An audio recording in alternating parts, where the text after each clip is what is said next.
Olá pessoal, tudo bem? Bom retorno para vocês, bom retorno numa nova modalidade de estudo. Vamos falar um pouquinho, eu quero dar as boas-vindas para vocês nesse novo aspecto, nesse novo jeito de estudo, e queria aproveitar um pouquinho para falar sobre a pandemia. Acho que não dá para deixar de lado aí e não falar um pouquinho dos cuidados, o que a gente precisa saber, né?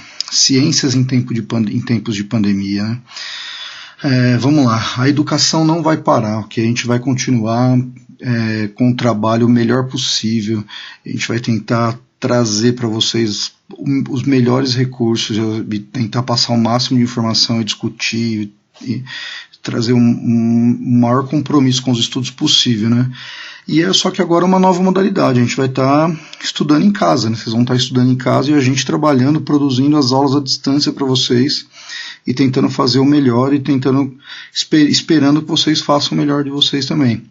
Mas não dá para a gente esquecer que a gente vai estar junto nessa aí, né? Porque assim, isso é novo para todos, é novo para os professores, é novo para os alunos, é novo para muita gente, então não é fácil de lidar com impacto desse tipo. A gente não teve um preparo suficiente, não foi gradativo, de repente a gente teve que mudar a modalidade de ensino para não deixar que tivesse prejuízo nesse ano, né? E isso vai acontecer da melhor maneira possível. E aí vocês vão entrar numa fase que eu acho que é o aprender a aprender, né? Vocês vão correr um pouco mais atrás do estudo, vão se dedicar um pouco mais, vão receber menos as informações mastigadas, vão ter que decodificar um pouco mais isso aí e ficar cada vez mais autônomos nessa questão do estudo, mas vocês vão contar muito com a gente vai estar sempre à disposição, muito do lado de vocês, esperamos o mesmo. Não dá para deixar de falar da pandemia, né? Vamos falar um pouquinho aí de alguns aspectos da pandemia.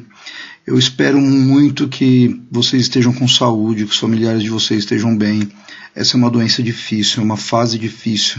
Eu nunca esperei que ia passar por isso nessa minha passagem aqui na Terra, né? A gente lê muito, estuda muito sobre isso, mas não imaginava que ia passar por uma quarentena, né? E esse vírus é muito perigoso para o sistema respiratório. Ele ataca alguns outros aspectos, né, mas ele é um vírus mais grave no sistema respiratório. Vocês veem aí, quem está acompanhando notícias, aí sabe dos problemas dos respiradores em hospitais, né? E o problema é que ele ataca principalmente os idosos. O grupo de risco são os idosos e quem tem alguma outra doença pré-existente, né? Então, assim, a gente tem que tomar muito cuidado, por mais que os alunos e adolescentes, né, crianças e adolescentes não sejam um grupo de risco, mas são transmissores muito graves, né, eles transmitem com facilidade para os avós, para os pais, pessoas mais de idade, vizinho, tio, né? Então a gente tem que tomar muito cuidado com isso e zelar por essas pessoas. Então tomar muito cuidado, tomar as precauções que a gente precisa, né? Ali em cima eu coloquei um mapinha só para vocês terem uma ideia, né?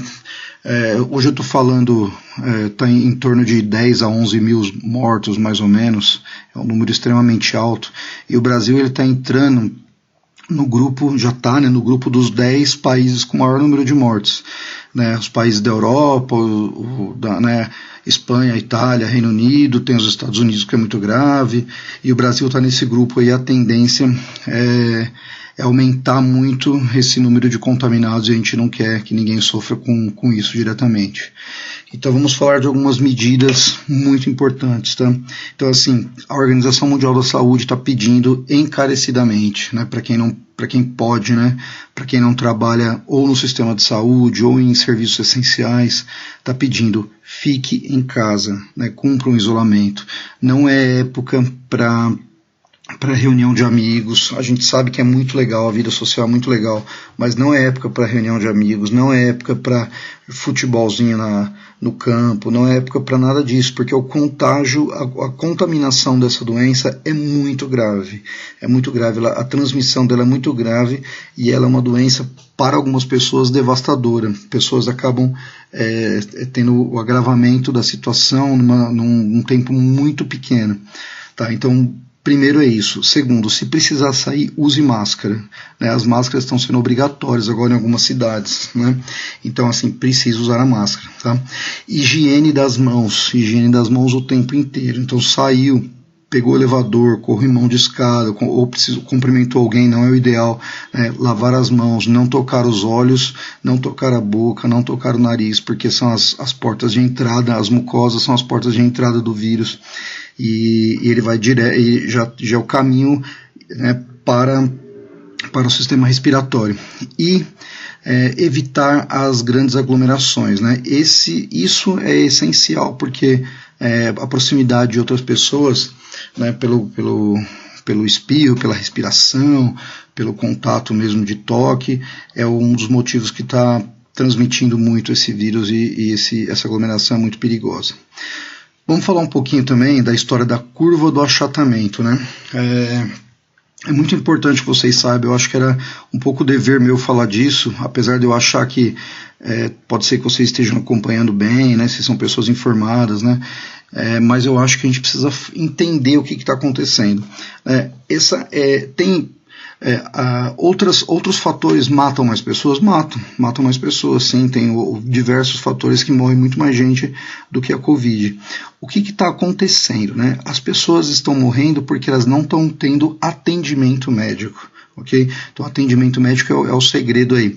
O que é a curva de achatamento, né? Se vocês observarem no gráfico, ó, em vermelho, ela está indicando a curva se você não tiver nenhuma medida protetiva, né, de isolamento. Então, as pessoas vão ficar doentes todas ao mesmo tempo, e elas passam do limite do sistema de saúde. Aí o que vai acontecer? Os médicos vão ter que optar por quem vai sobreviver e quem não vai. Então a gente precisa tomar muito cuidado. Se for cumprido as regras de isolamento, né, o distanciamento, as regras de higiene da melhor maneira possível, a gente vai esticar o número de casos. Ao invés de muitas pessoas ficarem doentes juntas, né, a gente vai conseguir com que esse período estique um pouco mais e as pessoas não sobrecarreguem o sistema de saúde, e a gente vai conseguir salvar muitas pessoas que que são muito próximas da gente, e a gente não quer perder de maneira nenhuma. Okay? Então, o que é essa curva do achatamento? É a gente reduzir o máximo contato para diminuir o colapso no sistema de saúde. Tá bom? De resto, eu queria muito que vocês ficassem muito bem, que recebessem esse meu recado aí, e que fique tudo bem para os próximos dias. Até mais.